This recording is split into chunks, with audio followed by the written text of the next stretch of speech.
Мир, в котором мы живем, устроен просто и нелепо, а человек, этот вечный скиталец, пытается придать ему смысл. Считая себя венцом творения, он пытается подчинить себе природу, научившись измерять ее проявления, как будто с каждым новым изобретением или открытием он приближается к разгадке всего сущего. Но есть области, скрытые от людского глаза, где время останавливается и понятия истины и лжи стираются, оставляя только темную пустоту, которую невозможно постигнуть. Мистицизм – попытка приоткрыть завесу, чтобы увидеть нечто большее, чем обыденная реальность. Погоня за теми крупицами истины, которые выходят за пределы человеческого разума, оставляя за собой лишь страх и трепет перед неизведанным.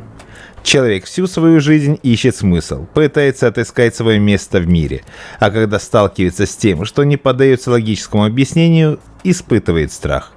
Но этот страх не враг, нет, он учитель.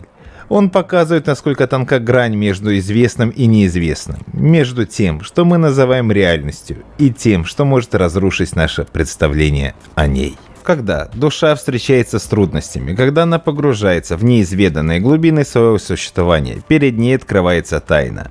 Готов ли человек к этому? Вряд ли. Мы созданы для того, чтобы жить, а не для того, чтобы понимать. Но иногда жизнь и понимание пересекаются, и тогда на поверхность выходит нечто чудовищное, грозящее разрушить все, что нам дорого. Мы – гости в этом мире, и наш комфортный уклад – всего лишь иллюзия, созданная нами самими.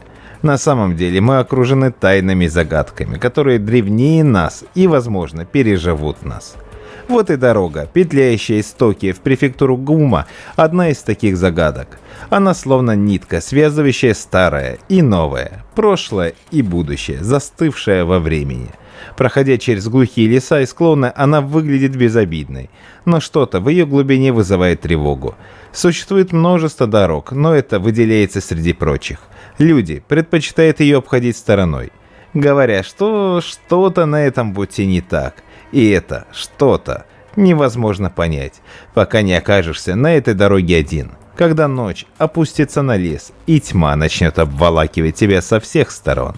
Машины пропадают здесь бесследно, словно растворяясь в воздухе.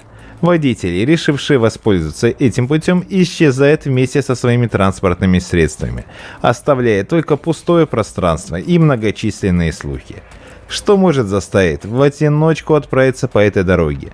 Только жажда неизведанного и желание испытать себя перед лицом чего-то большего. А может быть, необходимость. Вот и Харуто Хахаши не смог устоять перед этой тайной. Его одолевает то же любопытство, что когда-то заставило моряков отправиться в неизведанные моря, несмотря на рассказы о чудовищах и водоворотах. Дорога, узкая и извилистая, вела через густой лес, словно стараясь увести путника вглубь своих теней. Ветки деревьев нависали над ней, образуя естественный свод, который сжимался, пока не поглощал весь свет. Казалось, что само пространство здесь подчинено иным законам, заставляя тебя чувствовать себя чужаком. Небо едва проглядывало сквозь густую листву, и даже днем тут царила полутьма. Эта дорога, словно граница между миром живых и тем, что лежит за его пределами. Путешественники рассказывают о странных видениях, о том, как будто лес вокруг оживает, когда ты ступаешь на его территорию. Звуки здесь не такие, как в других местах. Шелест листьев, хруст веток, далекое эхо, которое то и дело доносится откуда-то из глубин леса. И все это создает полное ощущение, что ты наблюдаем, что лес живет своей жизнью, и что-то здесь явно ждет тебя. Харуто Хахаши всегда был одержим идеей, что за видимой простотой мира скрывается нечто гораздо более сложное и пугающее. Среднего роста, с вечно всклоченными темными волосами и тонкими чертами лица. Он носил легкую небритость, придававшую ему вид вечного скитальца. Его темные глаза, окруженные синяками от недосыпа, светились неугасимой жаждой знания, смешанной с отчаянием.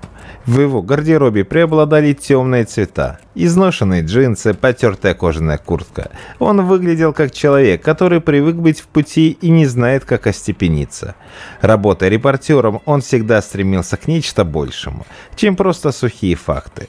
Хару искал истории, которые прячутся за обыденностью. Верил, что каждая вещь, каждая тень имеет свою тайну.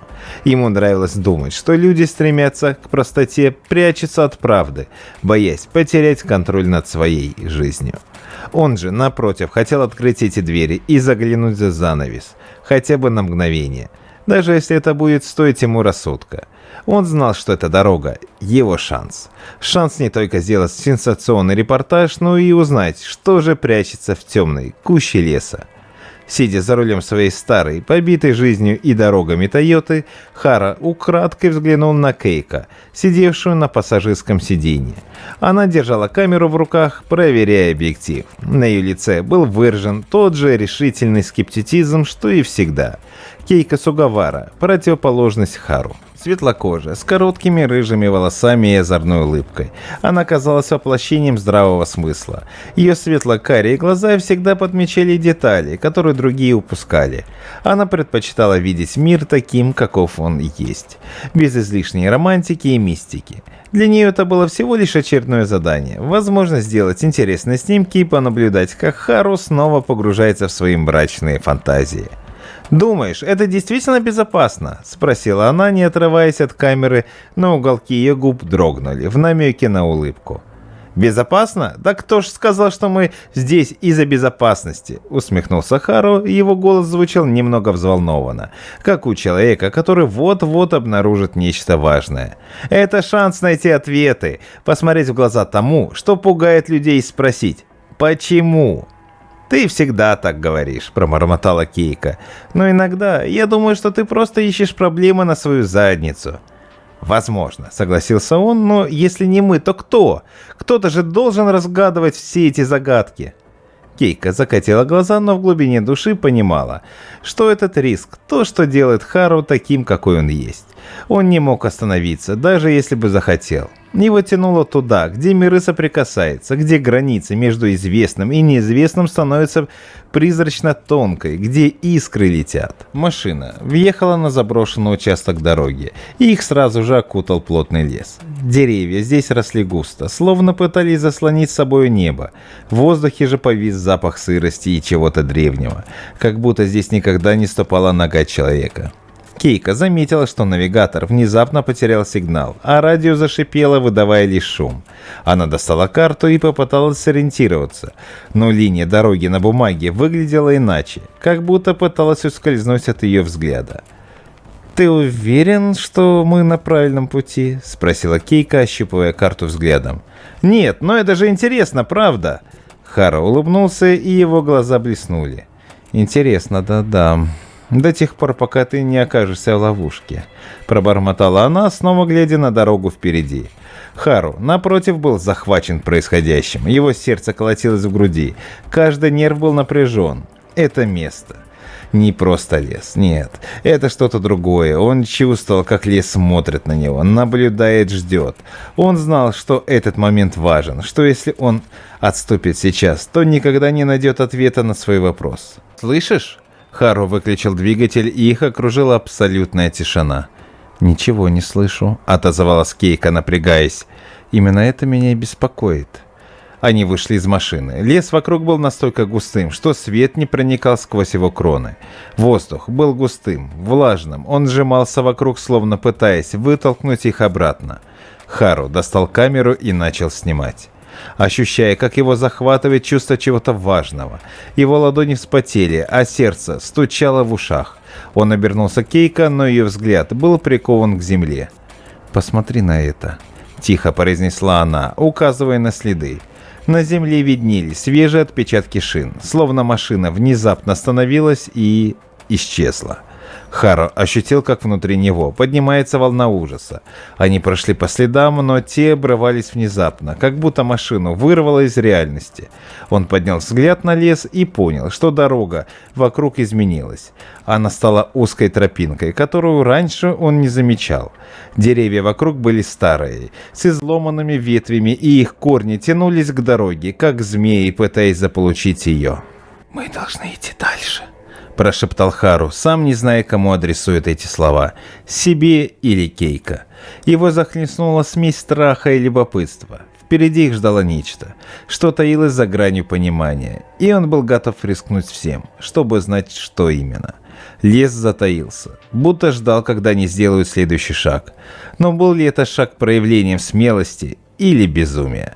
В этом и заключалась загадка. Как далеко может зайти человек, чтобы видеть лицо неизведанного? Они шли по тропе, которая все глубже вела их в сердце леса. Хару чувствовал, как каждый шаг отзывается эхом в голове, словно он пробирается по давно забытому чужому миру. Кейко же, обычно уверенная в себе, сейчас шла осторожно, бросая быстрые взгляды по сторонам. Вся техника, которую они взяли с собой, странным образом не работала. Камеры, навигаторы и даже часы остановились. Здесь время словно потеряло свою власть, подчиняясь иной воле. Тропа вывела их на маленькую поляну, в центре которой стоял старый камень с высеченными на нем странными символами. Они выглядели древними, как будто их вырезали сотни лет назад. На камне были изображены спирали, круги и человеческие фигуры, искаженные до неузнаваемости. Хару приблизился, не сводя глаз с камня. Его пальцы дрожали, когда он протянул руку и коснулся гладкой поверхности. Камень оказался теплым, как будто в нем пульсировала жизнь. «Что это такое?» – прошептала Кейко, ее голос дрожал. Она смотрела на камень, ощущая необъяснимую тягу и страх. Она инстинктивно потянулась к камере, чтобы сделать снимок, но что-то внутри нее остановило ее. «Это как будто древний алтарь», — сказал Хару. Его голос был хриплым, как будто что-то сжимало горло.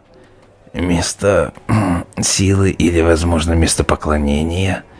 Он посмотрел вокруг и увидел, что деревья вокруг поляны образуют странный круг, как будто склоняясь к камню, отдавая ему дань. Лес здесь был мертвый. Никакого звука, ни единого движения. В воздухе повис запах гнили и земли. Хару почувствовал, как волосы на его шее стали дыбом. Было ощущение, что они не одни. Вдруг, с другой стороны поляны, Хару заметил что-то блестящее. Он подошел ближе и увидел, что это старый, проржавевший автомобильный номер. Серебристые буквы были едва различимы, но их можно было прочесть. Это был номер одной из пропавших машин. Ощущение ужаса пронзило его, как холодный нож. Он поднял номер, и его пальцы ощутили что-то липкое, как смола, покрывавшая металл. Это была не грязь, нет, это было что-то другое. Он посмотрел на Кейко, и в ее глазах прочитал тот же страх. Внезапно он почувствовал, что они были обмануты, затянуты в ловушку, и что лес наблюдает за ними, ожидая чего-то. «Кейко, мы должны уйти», — сказал он, пытаясь сохранить спокойствие в голосе, но слова прозвучали сухо и глухо. «Здесь что-то не так». Кейко смотрела на камень, словно завороженная. Внезапно она шагнула вперед, протягивая руку к символам. Хару хотел остановить ее, но не смог двинуться, как будто невидимая сила удерживала его на месте. Кейко коснулась камня, и в этот момент лес вокруг них стал изменяться. Деревья начали искажаться, превращаясь в изогнутые, уродливые формы. Ветви, казалось, стали вытягиваться к ним, как руки, тянущиеся к их душам. Лес ожил, но не в буквальном смысле. Их окружала тьма, плотная, липкая, как живое существо. Хару почувствовал, как земля под ногами начала дрожать, а из глубины леса донесся странный звук. Глухой, тянущийся, как эхом доносящийся крик. Внезапно из-под камня стала сочиться густая, черная жидкость, похожая на смолу. Она растеклась по земле, медленно, но неумолимо приближаясь к ним. Хару ощутил страх, какого не знал раньше. Это было ощущение, что их тела и души сейчас станут частью чего-то злого и голодного. «Уходи!» — крикнул он Кейко, но она будто не слышала его. Она смотрела на черную жидкость, завороженная, как мотылек, тянущийся к огню. Ее лицо стало бледным, как мрамор, глаза расширились от ужаса и странного восторга. Хару подбежал к ней и схватил за руку, пытаясь оттащить прочь. Но что-то удерживало ее, тянуло к камню. На поверхности этой странной жидкости стали проявляться образы. Нечеткие, размытые, как отражение в темной воде. Это были лица, искаженные гримасами боли и отчаяния. Он узнал их. Это были те, кто пропал на этой дороге. Их души были здесь, заперты в бездне в этой черном зеркале. Кейко закричала, и ее крик разорвал тишину. Она вырвалась из его рук и бросилась назад, падая на землю. Ее глаза расширились, когда она поняла, что видит перед собой. Это было не просто место. Это было живое существо, древнее и жестокое, которое веками поглощало тех, кто осмелился нарушить его покой. Лес, этот камень, все было частью него, частью ловушки, созданной, чтобы питаться страхом и жизнью тех, кто заходил слишком далеко. «Это не дорога», – прошептала Кейко, ее голос дрожал. «Это нечто большее. Это как врата, место, где реальность становится иллюзией». Хару почувствовал, как холод проникает в его тело, сковывая его движение. Он смотрел на черную жидкость, которая теперь вытягивалась к ним, словно протягивая руки, чтобы схватить и утащить в глубины леса. Он понял, что это был не просто лес и не просто исчезновение. Это было нечто древнее, что жили в этих местах задолго до того, как здесь появились люди. Мы не должны были сюда приходить», — сказал он, чувствуя, как страх сжимает его сердце. «Это место, оно не для нас». Они стояли перед неописуемым, но оживленным ужасом, понимая, что оказались в ловушке. Их души были на пороге неизвестного, и дорога назад уже не существовала. Здесь, в этом лесу, на этой древней поляне, они столкнулись с тем, что невозможно было даже описать словами. Древним злом, которое жило в тенях и питалось страхом тех, кто пересекал его границу. Это древнее место когда-то служило для обрядов и жертвоприношений, для связи с иными мирами. Люди, которые здесь жили века назад, открыли врата и связали свой мир с чем-то зловещим и древним, с сущностью, которая не имела формы, но имела жажду. Жажду душ, эмоций и страха. Когда они поняли, что освободили, то покинули это место, но врата остались. Лес стал сторожем и одновременно ловушкой для тех, кто случайно или намеренно приближался к этой границе. «Это не просто исчезновение», — произнес Хару, с трудом находя слова. «Это поглощение, что ли. Это место заманивает людей, и когда они подходят слишком близко, их сущность, их души затягиваются в это иное измерение. А тела остаются здесь, но искаженные, как оболочки. Лес питается ими». Он почувствовал ледяной холод, проходящий по его позвоночнику. Машины и водители пропадали, потому что попадали в этот разрыв между мирами. Они становились частью этого странного, извечного ритуала. Их страх и страдания питали эту сущность, делая ее сильнее, позволяя ей продолжать свое существование на границе реальности. «А машины?» — спросила Кейко, ее голос был почти безжизненным от шока. «Они не исчезают», — сказал Хару, озираясь вокруг. «Они просто меняются, становятся частью леса. Лес. Он поглощает все, что входит в его пределы, и возвращает это в измененном виде. Он использует материалы, металл, стекло, как часть своей ловушки». Кейко вдруг осознала, что некоторые деревья вокруг искажены и неестественно изуродованы. Корни, похожие на изогнутые металлические детали. Листва с отблеском, как стеклянные осколки. Машины не просто исчезали, они стали частью леса, частью этой ужасной иллюзии. Лес переваривал их, вбирая в себя их материальную сущность, чтобы поддерживать свое существование. Теперь стало ясно, почему здесь никогда не находили останков. Существа или силы, обитающие здесь, не оставляли следов. Они забирали все, оставляя лишь пугающую тишину и смутное ощущение потери. Хару посмотрел на Кейко, и в ее глазах читалась смесь ужаса и понимания.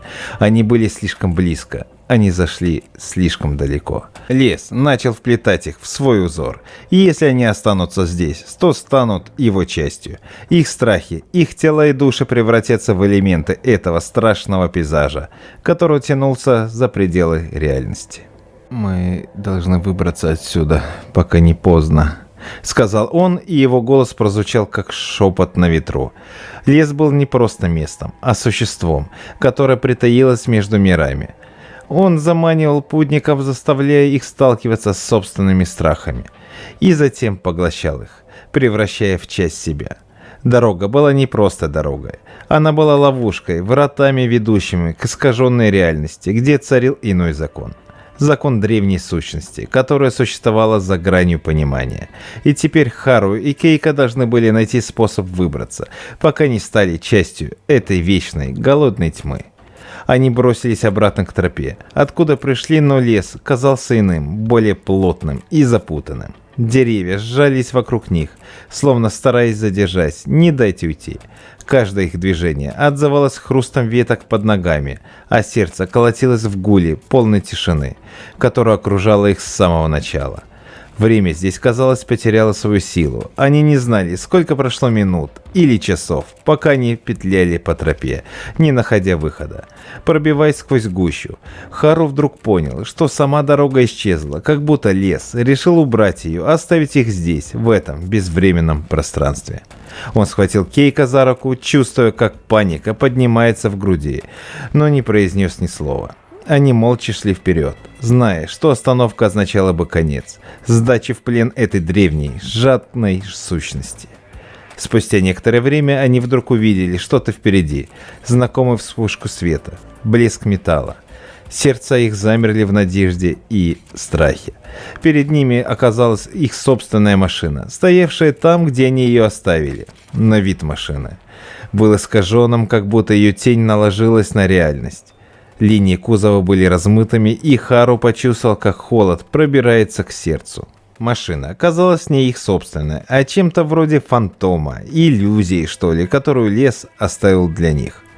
«Это наш шанс», — прохрипел он, затаскивая Кейка внутрь, хотя и знал, что это ловушка. Он чувствовал это каждой клеткой, но выбора не было. Они запрыгнули в машину, и Хару сразу же повернул ключ зажигания. Двигатель завелся с неестественным глухим звуком, как будто был утоплен в воде. Фары осветили дорогу впереди, и они увидели узкую тропу, ведущую прочь из леса.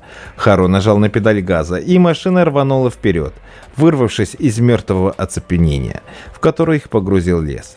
Свет фар прорезал тьму. Лес словно расступался перед ними, обнажая дорогу. Они мчались, не разбирая пути, ведомые лишь отчаянием и страхом, но все же ощущая, как внутри них загорается слабая искорка надежды. Может быть, они успеют. Может быть, ему удастся вернуться в свой мир, оставив за спиной этот жуткий кошмар. Но чем быстрее они ехали, тем больше чувствовали, что что-то тут не так. Вокруг не было привычных ориентиров. Деревья все так же изогнуто следили за ними своими кривыми ветвями. И небо. Небо оставалось черным без единой звезды.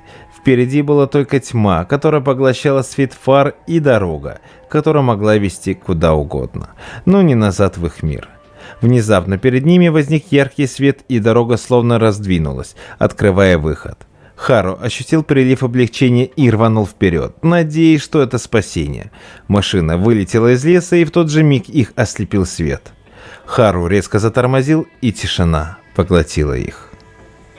Когда глаза привыкли к свету, Хару и Кейка осознали, что находятся на обочине той самой дороги, с которого начиналось их путешествие. Они сидели в машине, тяжело дыша, глядя на дорогу перед ними, которая вела обратно в город. Но что-то было тут не так. Они почувствовали, что что-то изменилось. Они обернулись и взглянули на лес, который все так же стоял позади них, молчаливый и спокойный. Хару увидел свое отражение в зеркале заднего вида и почувствовал, как его сердце замерло. Его лицо было другим, искаженным, непропорциональным, словно бы оно не принадлежало ему. Он взглянул на Кейка и увидел то же самое, изменение в ее чертах, словно они стали иными. Но видел это только Хару. Они не вернулись. Или, вернувшись, не смогли сохранить себя. Лес забрал их часть. оставив пустые оболочки, измененные и искаженные. Они были теперь не просто людьми, но и частью этой древней дороги и ее пленниками. Поняли ли они, что случилось? Были ли они еще с собой? Хару медленно выдохнул, чувствуя, как все вокруг него становится чуждым, незнакомым. Он взглянул на дорогу, ведущую в город, и понял, что они больше не смогут вернуться к прежней жизни. Лес отпустил их, но оставив в них свою печать, свою часть, которая теперь навсегда будет жить в их душах.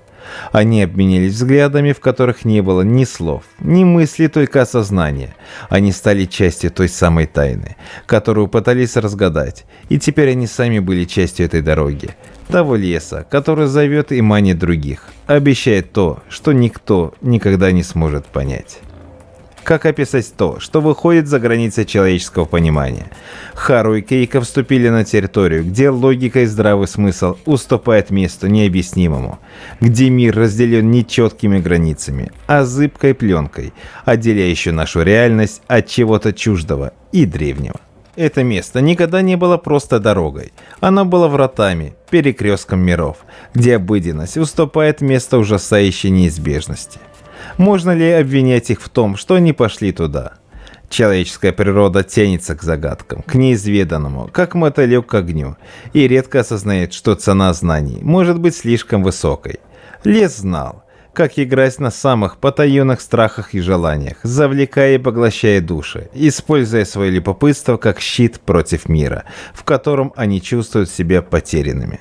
Как давно эта дорога начала свой жуткий промысел? Сотни лет назад, когда здесь совершались древние обряды, или с самого сотворения мира, когда сущность леса выбрала себе это место для охоты. Может быть, время здесь не имеет значения, и эта дорога всегда была и будет, оставаясь неизменной, поглощая души тех, кто слишком близко подошел к истине, которую не должен был узнать. Может, то, что случилось с Хайро и Кейко, это предостережение для всех нас, что существуют места, которые не следует тревожить, и тайны, которые лучше оставить неразгаданными. Не каждый вопрос требует ответа, не каждый секрет стоит того, чтобы его раскрывать. В нашем стремлении к познанию мира мы забываем, что есть вещи, которые существуют вне нашего понимания, которые просто есть, и этого достаточно. Их судьба – это предупреждение.